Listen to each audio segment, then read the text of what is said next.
जलती रेत में हरियाली का ख्वाब सुनने में नामुमकिन सा लगता है ना, लेकिन चाइना ने इस नामुमकिन काम को मुमकिन करने की जिम्मेदारी उठाई है। जहां कभी कभी दूर तक सिर्फ तपता रेगिस्तान था, अब वहां हरियाली की एक नई कहानी लिखी जा रही है। वो जगह है जहां पर कभी गर्म हवाएं और धूल भरी आंधी के सिवा कुछ भी नहीं था। चाइना ने रेगिस्तान को उपजाऊ बनाने के लिए एक अनोखी तकनीक अपनाई है, जिसने की पूरी दुनिया का ध्यान अपनी तरफ खींचा है। रेत को उपजाऊ बनाने की इस तकनीक ने बंजर जमीन को फिर से जिंदा कर दिया है। लेकिन सवाल तो यह है कि आखिर चाइना ऐसा क्या कर रहा है जिससे कि रेगिस्तान में हरियाली वापस आ रही है? क्या ये कोई सीक्रेट फॉर्मूला है या फिर किसी बड़े मिशन की तैयारी?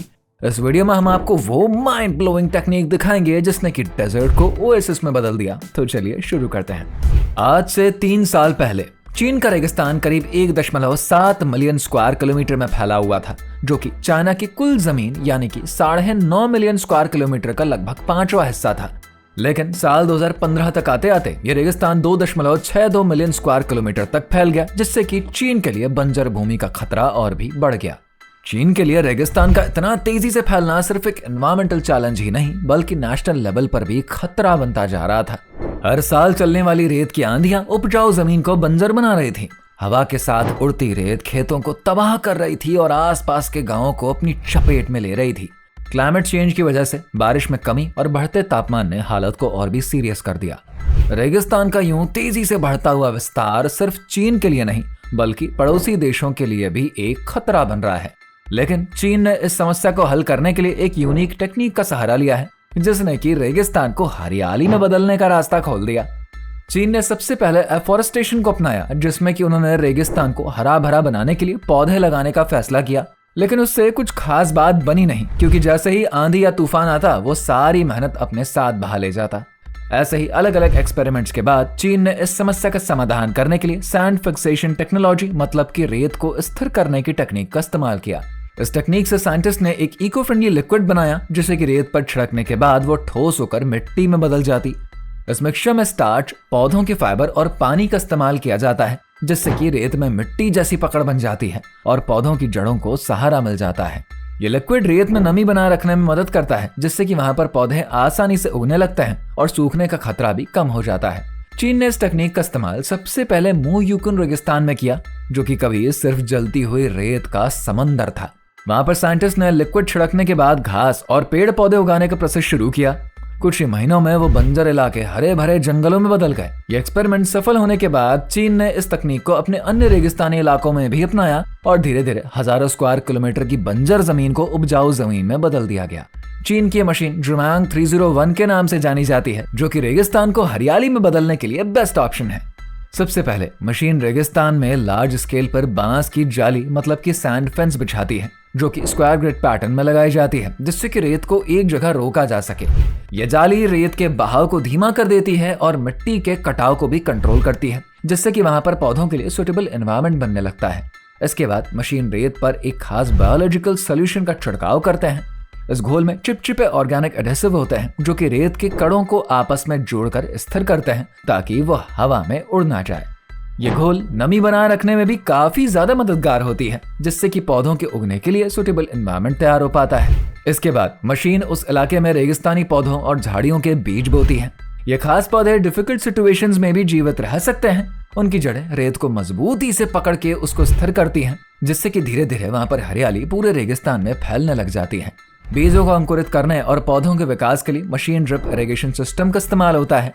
इसमें कम मात्रा में पानी का इस्तेमाल होता है, जिससे कि नमी बनी रहती है और पानी की बर्बादी भी नहीं होती।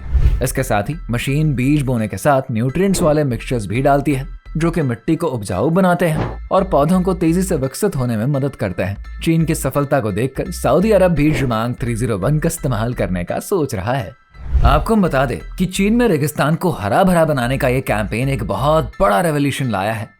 जैसे जैसे चीन के बंजर इलाकों में हरियाली वापस आ रही है ना, वैसे वैसे चीन इस कैंपेन को बड़े लेवल पर ले जाने का सोच रहा है और इसकी शुरुआत भी हो चुकी है। इस कैंपेन का मेन मोटिव सिर्फ रेगिस्तान को हरा भरा बनाना नहीं बल्कि रेगिस्तान के विस्तार को रोकना और वहां पर घने जंगल विकसित करना भी है। चीन को लंबे समय से अपने रेगिस्तानी इलाकों से भारी परेशानी हो रही थी। रेत के बढ़ते एरियाज के कारण वहाँ के किसान खेती नहीं कर पा रहे थे, जिससे कि एक तो बेरोजगारी तेजी से बढ़ रही थी और हवा में धूल के कण बढ़ने लगे थे, जिससे कि प्रदूषण का स्तर भी तेजी से बढ़ रहा था। लेकिन इस नए अभियान ने न केवल रेगिस्तान को मिटाने का काम किया, बल्कि वहां पर एक नई जीवन शैली की शुरुआत भी कर दी। चीन ने इस कैंपेन के जरिए लाखों पेड़ लगाए हैं, जिससे न केवल रेगिस्तान का विस्तार रुका, बल्कि हवा में मौजूद धूल और पोल्यूशन भी कम हो गए। जब पेड़ों की संख्या बढ़ी, तब वहां के क्लाइमेट में भी बदलाव आने लगा। पेड़ों के कारण हवा में नमी बढ़ने लगी और धीरे धीरे वहां का एनवायरनमेंट भी रहने लायक बनने लगा। पहले जहां लोग इस इलाके में आना तक पसंद नहीं करते थे, वहीं अब वहां के कई इलाके हरे भरे बन चुके हैं, जिसकी वजह से सब कुछ वापस वहीं आ रहा है। इस टेक्निक ने सिर्फ रेगिस्तान को ही हरा भरा नहीं किया, बल्कि वहां के लोगों की जिंदगी भी बदल दी। पहले जो जमीन बंजर थी, वहां पर अब खेती होने लगी है। किसान उन जमीनों पर सब्जियां, अनाज और फल उगा रहे हैं, जिससे कि उनकी आर्थिक स्थिति मजबूत हो गई है। इस कैंपेन ने न केवल नेचर का बैलेंस रिस्टोर किया है, बल्कि यहाँ के लोगों को रोजगार और इनकम का भी साधन दिया है। चीन की इस रेवोल्यूशनरी टेक्निक ने पूरी दुनिया का ध्यान अपनी तरफ खींचा है, जिसकी वजह से कई देशों ने चीन की इस रेगिस्तान मिटाने की टेक्निक को अपनाने में इंटरेस्ट दिखाया है। खास करके अफ्रीका, मिडिल ईस्ट और ऑस्ट्रेलिया जैसे रेगिस्तानी इलाकों में इसको आजमाया जा रहा है। इन क्षेत्रों में भी लंबे समय से रेगिस्तान का विस्तार एक बहुत बड़ी समस्या बनी हुई है, जिससे कि लाखों हेक्टेयर जमीन बंजर हो गई है। चीन की इस तकनीक ने इन देशों को एक नई उम्मीद दी है। अब ये देश भी रेगिस्तान पर विजय पाने के लिए इस तकनीक को अपनाने में रुचि दिखा रहे हैं। इस तकनीक की सबसे बड़ी खासियत यह है कि ये न केवल एनवायरनमेंट को बचाने का ही काम कर रही है, बल्कि लोगों की इकोनॉमिकल सिचुएशंस को भी मजबूत कर रही है। पेड़ों की वजह से ही हवा में पोल्यूशन कम हुआ है, जिससे कि लोगों को सांस संबंधी बीमारियों से राहत मिली है। साथ ही इन नए डेवलप्ड एरियाज में टूरिज्म को भी बढ़ावा मिला है। पहले जहां सिर्फ रेत के टीले हुआ करते थे, वहीं अब वहां पर हरियाली, छोटे छोटे फार्म और टूरिस्ट अट्रैक्शन का केंद्र बनने वाला क्षेत्र है। जहां तक जुमांग 301 की कीमत की बात है ना, तो इस विषय पर कंफर्म्ड इन्फॉर्मेशन तो नहीं है, लेकिन अंदाजा लगाया जा रहा है कि इसकी कीमत होगी करीब $1,50,000 से लेकर $2,00,000 तक, जो कि इंडियन करेंसी के हिसाब से 1.25 करोड़ से 1.65 करोड़ हो सकती है। इस मशीन ने चीन में कुबुकी रेगिस्तान को ग्रीनरी एटमॉस्फेयर देने में अहम भूमिका निभाई है। इस टेक्नोलॉजी से न सिर्फ एनवायरनमेंट सुधरता है, बल्कि लोकल कम्युनिटीज के लिए एम्प्लॉयमेंट अपॉर्चुनिटीज भी बढ़ती हैं। इसके जैसी टेक्निक्स डेजर्टिफिकेशन को रोकने, एग्रीकल्चर को बूस्ट करने और ग्लोबल वार्मिंग से लड़ने में काफी मददगार साबित हो सकती हैं। इससे डेजर्ट एरियाज को सस्टेनेबल तरीके से प्रोडक्टिव बनाया जा सकता है, जिससे कि एनवायरनमेंट और इकोनॉमी दोनों को फायदा होगा। रेगिस्तान को हरियाली में बदलने की यह तकनीक एक रेवोल्यूशनरी स्टेप है, जो कि न केवल एनवायरमेंटल प्रोटेक्शन में मदद कर रही है, बल्कि लोगों की जिंदगी को भी बदल रही है। पहले जो इलाके बंजर थे, अब वहां पर लोग खेती कर रहे हैं, जिससे कि उनकी आर्थिक स्थिति मजबूत हो रही है। इस तकनीक ने यह साबित कर दिया है कि इंसान अगर चाहे तो वो तकनीक और मेहनत के दम पर नेचर को भी बदल सकता है। चीन का यह बयान आने वाले समय में जलवायु परिवर्तन और रेगिस्तान के विस्तार जैसी प्रॉब्लम्स का समाधान निकालने में एक इम्पोर्टेंट रोल निभाएगा। ये तकनीक केवल रेगिस्तान को हरियाली में बदलने तक ही सीमित नहीं रहेगी, बल्कि ये ग्लोबल वार्मिंग को कंट्रोल करने और दुनिया को एक ग्रीन फ्यूचर देने में भी मदद करेगी। चीन ने यह साबित कर दिया है कि अगर इंसान की विल पावर मजबूत होना, तो रेगिस्तान को भी हरा भरा बनाया जा सकता है और वहां पर जीवन की एक नई शुरुआत करी जा सकती है। पर अब सवाल तो यह है कि क्या चीन इस तकनीक का राज बाकी देशों के साथ भी शेयर करेगा या बस खुद ही तक ही सीमित रखेगा? आपको क्या लगता है? कमेंट सेक्शन में जरूर बताइए। साथ ही हमारे चैनल को सब्सक्राइब करना बिल्कुल ना भूलें।